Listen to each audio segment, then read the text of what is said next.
19th strategy के बाद मैंने कोई वीडियो अपलोड नहीं किया due to some reason, okay, the family reason, due to demise of my cousin brother I was absent here, okay.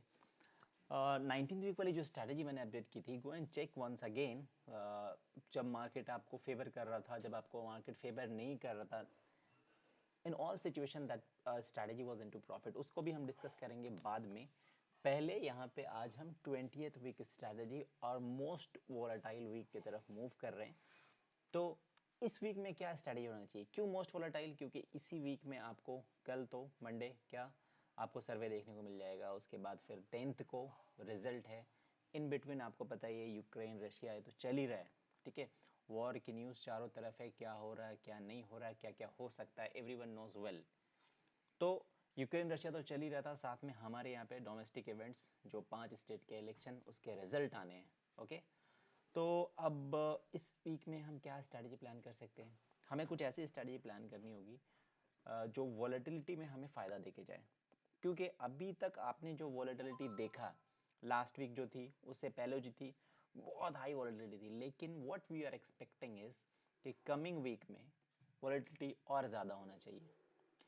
इससे पहले वाले वीक में क्यों? यूक्रेन रशिया के चक्कर में एक एक स्टेटमेंट पे मार्केट अप एंड डाउन, आपको 500 पॉइंट, 800 पॉइंट, 400 पॉइंट का मूव तो रोज देखने को मिल ही रहा है। मैं निफ्टी की बात कर रहा हूँ, I am not moving to Bank Nifty. तो अब ग्लोबल के साथ साथ डोमेस्टिक इवेंट भी है, तो ये वाला जो वीक है वो बहुत इंपॉर्टेंट रहने वाला है। सबसे पहले हमें ये फोकस करना है कि हमें अपना पैसा बचाना है, ठीक है। पैसा, क्योंकि लास्ट टाइम आपको पता है कोविड के टाइम में जब मार्केट ने लो हिट करके रिकवर हुआ तो वहाँ से डबल ट्रिपल कहाँ पहुँच गया मार्केट पता है। बट जब मार्केट क्रैश हुआ था तो वहाँ पे बहुत सारे ट्रेडर और इन्वेस्टर भी खत्म हो गए थे, क्योंकि पोजीशन काट के बाहर हो गए थे, ओके। और जो ओवर लेवरेज इस तरह के काम करते हैं वो तो कब के आउट हो चुके थे मार्केट से। तो आपको मार्केट में बने रहने के लिए आपको एक ऐसी स्ट्रैटेजी प्लान करनी है जो मार्केट में मैं बना भी रहूँ, प्रॉफिट आ जाए अगर मार्केट मूवमेंट हो आपके अकॉर्डिंग, आपने जो स्ट्रैटेजी प्लान किया। अदरवाइज अगर आपके अकॉर्डिंग मार्केट मूव नहीं कर रहा है तो भी आप क्या रहो, सेफ रहो। एक छोटा मोटा लॉस ठीक है, मार्केट इतना ज़्यादा वोलेटाइल लगा, हमें फेवर नहीं किया, हमारा व्यू गलत गया, ठीक है, कोई बात नहीं। थोड़ा बहुत लॉस लेके अगर मार्केट गया भी तो कोई दिक्कत नहीं है, ताकि मैं दोबारा पोजीशन ले पाऊँ। अब ऐसा नहीं कि एक ही पोजीशन में मार्केट मेरे को ख़त्म कर गया, ठीक है। तो एक हेजिंग स्ट्रैटेजी प्लान करने वाले हैं, तो एक हेजिंग स्ट्रैटेजी हम प्लान करने वाले हैं यहाँ पे, ठीक है। और इस वॉलेटिलिटी को ध्यान में रखते हुए उससे पहले सबसे पहले एक चार्ट की तरफ नज़र डाल लेते हैं। हालांकि अगर आप देखोगे चार्ट में इतना जिगजैग मोमेंटम है, फिर भी एक हम सपोर्ट लेवल फाइंड आउट करते हैं और एक रेजिस्टेंस लेवल की क्या रह सकता है। 1 आवर का चार्ट है ये, मैंने एक हॉरिजॉन्टल लाइन यहाँ पे डाल रखी है 16,100, 16,140, ये एक अच्छा सपोर्ट रहने वाला है निफ्टी के लिए। क्या पता मंडे आपको ये लेवल ब्रेक करके मिले, क्या पता मार्केट इसके ऊपर मिले, ठीक है। दोनों तरफ की एक्सपेक्टेशन है, जैसे हो सकता है मार्केट में आपको एक सर्किट भी देखने को मिल जाए। मैं कह रहा हूँ कि सिचुएशन कैसा आप देख लो ना, all over the world situation बहुत ख़राब है, ठीक है। कभी भी कोई न्यूज़ आ सकती है। At the same time situation ऐसा कि मार्केट बहुत ओवरशॉट जोन में है ऑल ओवर द वर्ल्ड। तो एक छोटी सी भी पॉजिटिव न्यूज़ ना मार्केट आपको सीधा कहाँ ले खड़ी है आपको ही पता नहीं है, ओके। तो आपकी जो शॉर्ट पोजीशन है वहाँ ट्रैप हो सकती है। तो इस टाइम बी काउशियस, बहुत ज़्यादा काउशियस रहने की ज़रूरत है। अगर आप इन्वेस्टर हो तो भी, आप ट्रेडर हो तो बिल्कुल ही, ओके। नेकेड ट्रेड मत बनाओ।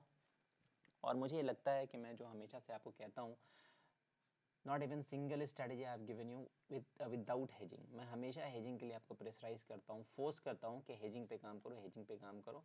उसका रीज़न आपको शायद अब समझ में आ रहा होगा कि क्यों हमें हेजिंग में काम करना चाहिए। And I am telling you, trust me, जितने भी मेरे प्रीमियम मेंबर हैं, ये जो वोलाटाइल मार्केट है, जो मार्केट में इतना बड़ा गैप डाउन गैप अप देखने को मिला, not even single customer are into loss, okay. अगर प्रॉफिट नहीं बनाया तो लॉस में नहीं है, कैपिटल है, but touch wood I am telling you they are into profit, ठीक है। क्यों? बहुत सिंपल है। आपने मेरे यूट्यूब पे बहुत सारे वीडियो पढ़े हैं, आप जाके देख लो। मैं स्ट्रैटेजिक और हेजिंग के बिना काम करता ही नहीं हूँ, क्योंकि मार्केट में एक बड़ा मोमेंटम भी आता है ना, तो बिकॉज ऑफ हेजिंग मुझे पूरा पूरा टाइम मिलता है कि मैं पोजीशन को शिफ्ट करूं और जो लॉसेस हुआ उस लॉसेस को रिड्यूस करूं, या फिर लॉस को नो प्रॉफिट नो लॉस में लेकर आऊं, ओके।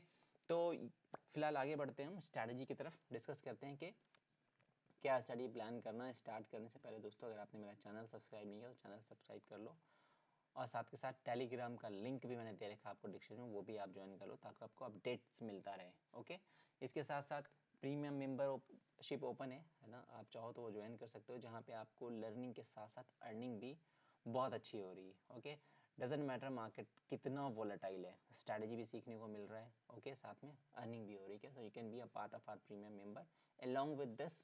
हेजिंग का कोर्स ऑलरेडी मैंने लॉन्च कर दिया है एंड बहुत सारे लोग उससे जुड़ चुके हैं। Even if you wish you can be a part of my ageing course, तो लिंक उसका भी डिस्क्रिप्शन में दिया हो। ओके, आगे बढ़ते हैं। हमने क्या यहाँ पे सपोर्ट देखा 16,150 के आसपास, ठीक है। और रेजिस्टेंस की बात करें तो पहला रेजिस्टेंस आप ये लगा सकते हो 16,798। देखो मार्केट इसी रेंज में भी आपको देखने को मिल रहा है। कब से? 24 फरवरी के बाद से अभी तक 4 मार्च, मतलब लगभग 6 ट्रेडिंग सेशन हो गए, 4 ट्रेडिंग सेशन हो गए, है ना। ये लेवल ब्रेक करने के बाद इस वाले रेंज में निफ्टी ट्रेड कर रहा है। अगर इसके ऊपर जाओगे तो मार्केट कौन सा रेंज है? मार्केट का रेंज ये है, ठीक है। पहला रेंज कौन सा है? 16,140 का मैंने सपोर्ट जोन फाइंड आउट किया, ठीक है। नेक्स्ट आपका रेजिस्टेंस लेवल क्या है? 16,805। उसके ऊपर चले जाओ तो 17,437, ठीक है। अगर ये लेवल टेस्ट करता है, ब्रेक करके सरवाइव कर जाता है इसके नीचे ही, तो मार्केट में आपको 15,850 का भी लेवल देखने को मिल सकता है। कितना? 15,850 का भी लेवल देखने को मिल सकता है। अब डिपेंड करता है कि न्यूज़ कैसी आती है, ठीक है। अगर बहुत वर्स्ट न्यूज़ आ गई तो मार्केट में बहुत ख़राब भी हो सकता है, ठीक है। और हल्की सी पॉजिटिव न्यूज़, छोटी सी भी पॉजिटिव न्यूज़ ना मार्केट में आग लगा सकता है आप साइड में। तो बहुत संभल के सतर्कता से अपने को पोजीशन बनानी है। ये सपोर्ट लेवल है और ये रेजिस्टेंस लेवल है।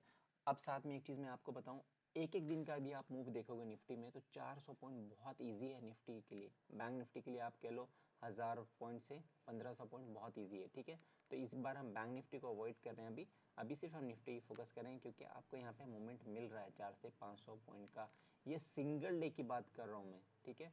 आपको याद हो पहले निफ्टी में 400-500 पॉइंट का मूव शायद 300 पॉइंट से ज़्यादा का मूव नहीं आता था, बट अब देखोगे आप अभी जो वोलेटिलिटी है 800 पॉइंट मूव भी निफ्टी के लिए कोई बड़ी बात नहीं है, आपको देखने को मिला ही है, ठीक है। और अगर आप अप्स एंड डाउन को मिला दो तो रोज इतना मोमेंटम देके जा रहा है, ठीक है। तो इस चीज़ को ध्यान में रखते हुए ये स्ट्रैटेजी क्यों फ्रेम कर रहा हूँ, क्योंकि आपके सामने क्या है? डोमेस्टिक इवेंट भी है, ठीक है। यूपी इलेक्शन के रिजल्ट अगर बीजेपी गवर्नमेंट के फेवर में आता तो मुझे लगता है मार्केट अच्छा रिएक्ट करेगा अपसाइड, और फेवर में नहीं आता है तो नो डाउट सब चीज़ नेगेटिव चल ही रहा है, एक और हैमर लगने वाला है और मार्केट में आपको डाउन साइड एक बड़ा मोमेंटम देखने को मिलेगा, करेक्ट। तो मैंने प्लान किया है, अगर आप देखो तो निफ्टी की क्लोजिंग क्या है? 16,250 के आसपास। हो सकता है ये आपको ओपनिंग देखने को नहीं मिले, कोई गैप डाउन देखने को मिल जाए, कोई गैप अप देखने को मिल जाए, क्योंकि यूक्रेन और रशिया की तरफ से एक positive statement 200 point up 400 point up लेके जाता है, निगेटिव स्टेटमेंट भी इतना ही डाउन लेके आता है, ठीक है। तो मैंने प्लान किया है, at the money option check करते हैं क्या चल रहा है, ठीक है। 16,250 वाली कॉल ऑप्शन अगर आप चेक करो 238, मैं इसको बाई करता हूँ। साथ के साथ इसके पुट ऑप्शन भी देखूँ 239, ये बाई किया मैंने। देखो सिंपली एक ये स्ट्रैटेजी आप बना सकते हो, क्यों? क्योंकि मार्केट में ना मोमेंटम बहुत ज़्यादा है, मोमेंटम बहुत ज़्यादा है। ये स्ट्रैटेजी आपको पूरा पूरा मौका देगा प्रॉफिट बुक के बाहर निकलने का, ठीक है। अब इसमें क्या है, आपका ब्रेक इवन 15,773 से लेके 16,727, बहुत बड़ा रेंज है। क्यों? क्योंकि आपने प्रीमियम दिया है कितना? लगभग 238 आपने दिया कॉल में और 239 दिया पुट में, लगभग 500 के आसपास आपने प्रीमियम दिया है, ठीक है। तो 500 पॉइंट का मूव आपको मार्केट में चाहिए। ये हो गई नेकेड बाइंग साइड अपन, मतलब इसमें हेजिंग की हमें ज़रूरत नहीं, क्योंकि ऑलरेडी हम बाइंग में पोजीशन बना रहे हैं। ये एक बाइंग स्ट्रैटेजी है। याद हो आपको अभी कुछ दिन पहले बजट के टाइम ये स्ट्रैटेजी लोगों ने फ्रेम किया था, उसमें एक अच्छा लॉस देखने को मिला था, पर उस टाइम हमने स्ट्रैटेजी ये नहीं बनाई थी, हमने दूसरी स्ट्रैटेजी बनाई थी और उसमें हमें प्रॉफिट मिला था। यूट्यूब पे वीडियो पड़ा है, आप चेक कर लेना। तो अभी इस टाइम मैं स्ट्रैटेजी क्यों बना रहा हूँ, क्योंकि इस वीक में दो बड़े इवेंट है। एक तो चल रहा इवेंट नहीं कह सकते हैं, यूक्रेन रशिया क्राइसिस, दूसरा हमारे यहाँ पे इलेक्शन रिजल्ट है 5 स्टेट के। तो आई एक्सपेक्ट के मार्केट में 500 पॉइंट से भी ज़्यादा का मोमेंट होना चाहिए, ठीक है। तो इस तरह की आप स्ट्रैटेजी फ्रेम कर सकते हैं, जहाँ पे आपको एक बड़ा रेंज देखने को मिल रहा है और मैक्सिमम लॉस आपका 23,000 तक हो सकता है, ठीक है। अब इसको चाहो तो आप थोड़ा हेज कर सकते हो। कैसे? आप अपनी जो बाइंग आपने प्रीमियम ऑलरेडी दिया है उस प्रीमियम को आप सेव कर सकते हो, थोड़ा नीचे जाके आप सेलिंग कर सकते हो उधर। अगर यहाँ पे देखोगे तो पुट ऑप्शन का आपको प्रीमियम 54 के आसपास देखने को मिल जाएगा। इसको सेल कर सकते हो कितना, जितना आप रिस्क ले सकते हो। जैसे मैं एक एग्जांपल यहाँ पे देता हूँ, दो लॉट अगर मैं इसको सेल मारूँ, यहाँ पे 15,500 के पुट ऑप्शन को मैंने सेल मारा है, ठीक है। अप साइड में मैं देखता हूँ 16,700 की कॉल ऑप्शन का प्रीमियम क्या है, थोड़ा सा और दूर जाता हूँ 16,900, because this is very much possible कि निफ्टी इस लेवल को टच कर जाए, ठीक है। मैं इसको सेल करता हूँ, ठीक है।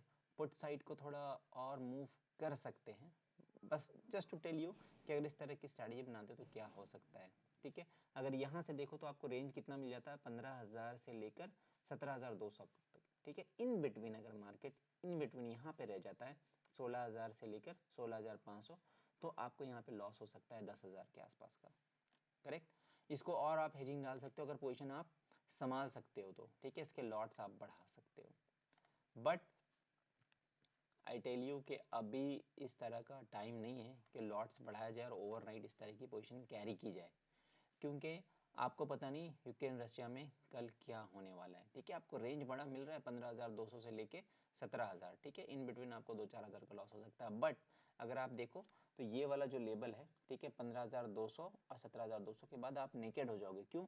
क्योंकि आपने एक एक बाई किया है और 4-4 शॉर्ट किया है, ठीक है। तो 3 आपके पास नेकेड पोजीशन हो जाएगी। तो इस टाइम पे ऐसा पोजीशन बनाना खतरे से खाली नहीं है, ठीक है। तो आई वुड सजेस्ट कि इस वीक आप कौन सी स्ट्रैटेजी डिप्लॉय करो, बाइंग स्ट्रैटेजी की तरफ मूव करो, ठीक है। इसको हटा दो, अभी इसमें रिस्क लेना आई डोंट थिंक कि this is good time to take a risk, ठीक है। इसमें थोड़ा सा आप रिस्क ले सकते हो। अब इसमें क्या करना है आपको मैं बताता हूँ, ठीक है। आपको पूरा यहाँ तक वेट नहीं करना है 23,000 तक, ठीक है। आप अगर टारगेट कर रहे हो स्ट्रैटेजी को बना के कि मुझे 10,000 का प्रॉफिट बुक करना है इस स्ट्रैटेजी में, ठीक है, तो आपका स्ट्रिक्ट स्टॉप लॉस 5,000 के आसपास होना चाहिए, इससे ज़्यादा नहीं। लास्ट टाइम क्या हुआ, मैं देख रहा था लास्ट टाइम बहुत सारे लोगों के कमेंट्स एंड एवरीथिंग के इस तरह की स्ट्रैडल उन्होंने बनाई थी बजट टाइम, और उनको एक एक लॉट में लगभग 19,000 के आसपास का लॉस हुआ था। What I'm telling you, why to wait till 29,000? Okay, if you are targeting for 10,000, why not a stop loss is 5,000? Then you'll be able to maintain 1:1 ratio, 1:2, 1:3. Otherwise what will happen, आप क्या manage कर रहे हो, 5:1, okay. ऐसे में तो आपकी position साफ होनी है, ओके। तो इस तरह की पोजीशन कंप्लीटली तो बाइंग पोजीशन पे फोकस करो। अगर सेल कर रहे हो आप पोजीशन तो वो कंप्लीट 100% हेज्ड पोजीशन होनी चाहिए, ठीक है। तो एक बार देखते हैं कल मार्केट क्या ओपन होता है, क्या रिएक्ट करता है। Definitely will go for this with this strategy. If something change I will update next day, Monday में अपडेट करूंगा कि मैं क्या स्ट्रैटेजी ले रहा हूँ, but definitely I will suggest and I will prefer to take this position, buying position, correct. अब Bank Nifty में जाओगे तो वहाँ पे थोड़ा सा आपको प्रीमियम और बहुत ज़्यादा देखने को मिलेगा। ये premium because of fix, because of volatility premium आपको बहुत ज़्यादा देखने को मिल रहा है निफ्टी के ऑप्शन में भी और बैंक निफ्टी के ऑप्शन में भी। हो सकता है मंडे ओपनिंग में आपको थोड़ा सा इसमें डीके देखने को मिले, ठीक है। 230 वाला 210 पे मिल जाए और ये भी 210 के आसपास मिल जाए, ठीक है। तो 80 पॉइंट का आपको डीके हो सकता है देखने को मिल जाए, तो ये स्ट्रैटेजी फ्रेम कर सकते हो। बाकी any updates I will do on my Telegram channel, और मैं अभी डेली बेसिस पे आपको स्ट्रैटेजी अपडेट भी दूंगा, और चेंजेस अगर कुछ हुआ कि क्या फ्रेम किया जा सकता है वो मैं डेली बेसिस पे आपको दूंगा। Why? Because volatility is high और पोजीशन में आप ट्रैप ना हो, इसलिए I will give you a daily update. तो आज के लिए दोस्तों इतना ही, मिलते हैं नेक्स्ट वीडियो में। Thank you so much.